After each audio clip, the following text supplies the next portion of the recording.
Hello दोस्तों, स्वागत है आपका हमारी आज की बेहतरीन क्लास में।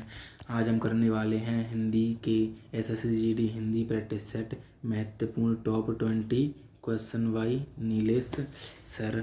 28 अप्रैल को जो क्वेश्चन हिंदी के पूछे गए हैं एग्जाम में, उन्हीं प्रश्नों के आधार पर दोस्तों ये प्रैक्टिस सेट तैयार किया गया है और आपको एग्जाम में बहुत हेल्प करने वाला है।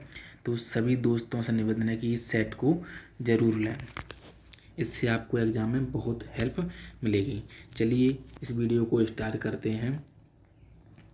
क्वेश्चन नंबर 1 दिया है, दिए गए शब्द का विलोम शब्द चुनें। निर्मल, निर्मल का हमको विलोम शब्द बताना है। क्या होगा? मैला होगा, गंदा होगा, मलिन होगा या दूषित होगा। निर्मल का मतलब होता है जो स्वच्छ हो, साफ हो, सुथरा हो, और इसका विलोम शब्द होगा मलिन, यानी ऑप्शन नंबर बी हमारा करेक्ट आंसर होगा। क्वेश्चन नंबर 2 को देखते हैं। आकाश का पर्यायवाची शब्द कौन सा है?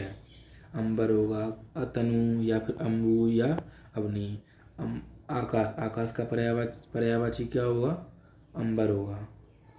ऑप्शन ए हमारा सही आंसर होगा। अम्बु का मतलब तो जल होता है, पानी होता है, तो ये तो होगा नहीं। अवनी का मतलब धरती होता है, तो ये भी नहीं होगा।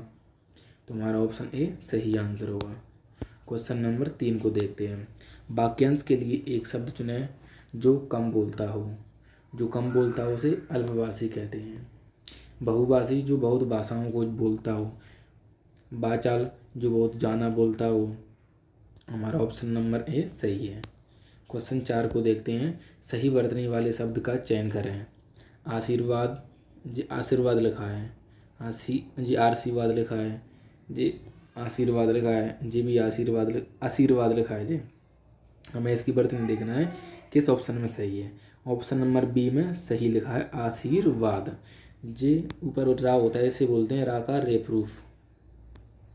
क्या बोलते हैं? रा का रेप प्रूफ बोलते हैं, और यह ऊपर लगाते हैं ना, उस शब्द के पहले इसको बोलते हैं, इसलिए आशीर्वाद। वा से पहले रा को बोला हमने। ये वाली वर्तनी आशीर्वाद की सही है। क्वेश्चन 5 को देखते हैं। अंगूठा दिखाना मुहावरे का सही अर्थ क्या होगा?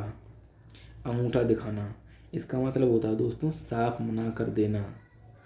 हम करते हैं ना, अंगूठा दिखा देते हैं, मतलब साफ मना करना। क्वेश्चन 6 को देखते हैं। जहर का घूंट पीना, इसका मुहावरे का अर्थ क्या है? जहर खा लेना, अपमान सह लेना, कड़वी दवा पीना, गुस्सा करना। दोस्तों इसका आंसर होगा अपमान सह लेना। इसे कहते हैं जहर का घूंट पी लेना। क्वेश्चन 7, दिए गए शब्द का पर्यायवाची शब्द ज्ञात करें। कमल, कमल का पर्यायवाची शब्द हमको ज्ञात करना है। जलद, दोस्तों जल में दा लग गया, नहीं तो बादल का हो गया। जलधि, धी यानी क्या होता है? समुद्र। जल के पर्यायवाची में यदि क्या कहते हैं, धी लगा देते हैं हम। धी लगाने से वो समुद्र के हो जाते हैं, और दा लगाने से वो बादल के पर्यायवाची हो जाते हैं। इसमें कमल का कौन सा होगा? जलज। ऑप्शन बी सही आंसर होगा। जलज मतलब होता है जल में जन्म लेने वाला, जो कि कमल है। क्वेश्चन 8 को देखते हैं। रिक्त स्थान भरें। राम ने खालिस्तान की और वह सफल हुआ। राम ने क्या किया कि वह सफल हो गया? राम ने कठिन परिश्रम की, ये तो मैच नहीं हो रहा। पढ़ाई की, हाँ ये मैच खा रहा है। मेहनत की, ये भी ठीक लग रहा है। कोशिशें की, ये भी ठीक नहीं लग रहा। तो अपन क्या करेंगे? राम ने पढ़ाई की तभी तो वह सफल हुआ। राम ने क्या की? पढ़ाई की और वह सफल हुआ। ऑप्शन सी आपका सही आंसर होगा। क्वेश्चन 9, विलोम शब्द का कौन सा युग्म सही नहीं है? सही नहीं है उसे छांटना है हमको। जय पराजय, जय का विलोम पराजय है, ये तो सही है।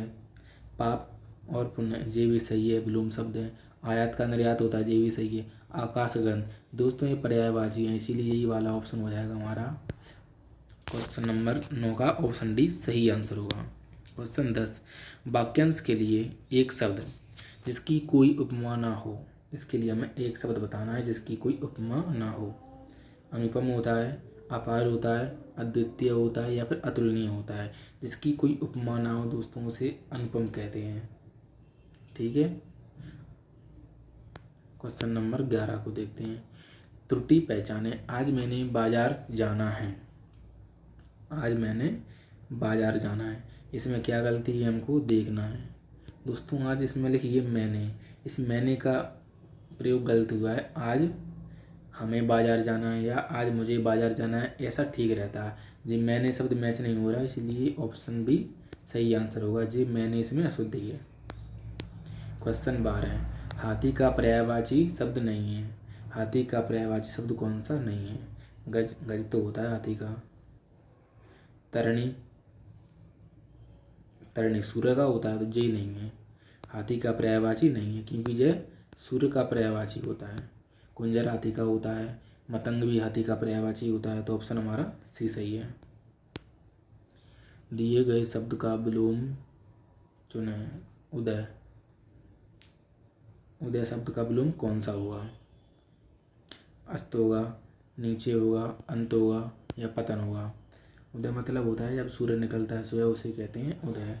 और इसका विलोम हो जाएगा अस्त। जब सूर्य शाम को डूबता है ना, उसे कहते हैं हम सूर्यास्त हो गया।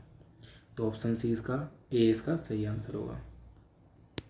क्वेश्चन 14, सही वर्तनी का चयन करें।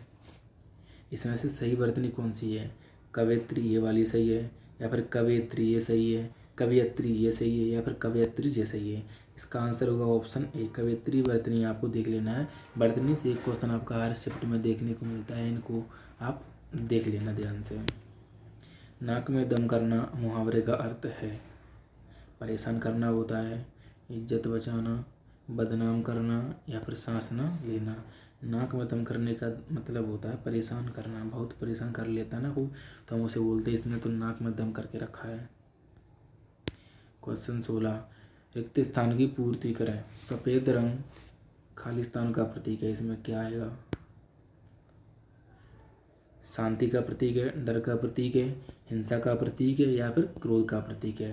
तो सफ़ेद रंग होता है ना, वो शांति का प्रतीक होता है। ऑप्शन ए हमारा सही आंसर होगा।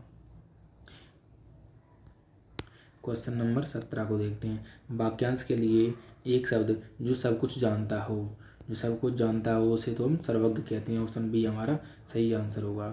आगे का मतलब होता है जो जानकार होता है, जो जानता है। अल्पज्ञ जो बहुत कम जानता है। क्या? जो कम जानकार होता है उसे अल्पज्ञ कहते हैं। बहुज्ञ जो बहुत जानता है, लेकिन जो सब कुछ जानता है उसे कहते हैं सर्वज्ञ। इसीलिए हमारा ऑप्शन बी सही आंसर होगा।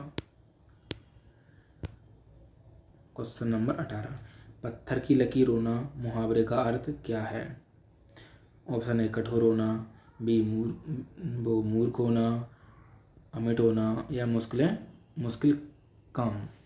तो पत्थर की लकीर होना इसका मतलब होता है अमिट होना, जो कभी मिटे ना। पत्थर की लकीर दोस्तों कभी मिटती नहीं है, इसीलिए कहते हैं कि पत्थर की लकीर होना यानी अमिट होना, जो कभी ना मिटे। क्वेश्चन 19, सूर्य का पर्यायवाची शब्द कौन सा होगा? निशाकर होगा, सुधांशु होगा, दिनकर होगा, या फिर बारिद होगा? इसका सही आंसर होगा ऑप्शन बी, बारिद। बारिद सूर्य का पर्यायवाची होता है। जो दिनकर होता है, सॉरी दिनकर। जो बारिद तो जल का पर्यायवाची होता है। निशाकर होता है वो चंद्रमा का होता है। सुधांशु भी चंद्रमा का होता है। क्वेश्चन बी वो 20वां और आखिरी क्वेश्चन, शुद्ध वाक्य का चयन करें। वह बहुत सज्जन पुरुष है। वह बहुत सज्जन है, उसका व्यवहार सज्जनतापूर्ण है, वह बहुत ही सज्जन व्यक्ति है। दोस्तों सज्जन को जब हम तोड़ते हैं ना, सज्जन को तोड़ के बताता हूँ, मुझे सज्जन लिखा है, इसको लिखते हैं हम सत धन जन। सत मतलब सच्चा, जन मतलब व्यक्ति। जो अच्छा व्यक्ति होता है उसे हम सज्जन कहते हैं। इसमें लिखा है सज्जन पुरुष। जब सज्जन में ही पुरुष छुपा है तो पुरुष को अलग से क्यों लिखेंगे, यानी ये वाला गलत होगा। सज्जन व्यक्ति, इसमें व्यक्ति भी लिखा है, ये भी गलत हो गया। ये सज्जनता पूर्ण नहीं होता। ऑप्शन बी हमारा सही आंसर होगा, वह बहुत सज्जन है। सज्जन में लिखा है कि सच्चा व्यक्ति, मतलब वह बहुत सच्चा व्यक्ति है। दोस्तों आपके 20 क्वेश्चन पूरे हो गए हैं। यदि आपको प्रैक्टिस सेट अच्छा लगा हो तो प्लीज़ वीडियो को लाइक कर देना, और यदि आप ऐसे ही और वीडियो देखना चाहते हो तो हमारे चैनल को सब्सक्राइब कर लेना, जिससे हर वीडियो की नोटिफिकेशन आप तक पहुंच सके। और हम SSC GD के ऐसे ही हर दिन के क्वेश्चन सॉल्व करवाते रहेंगे। थैंक यू, धन्यवाद, जय हिंद।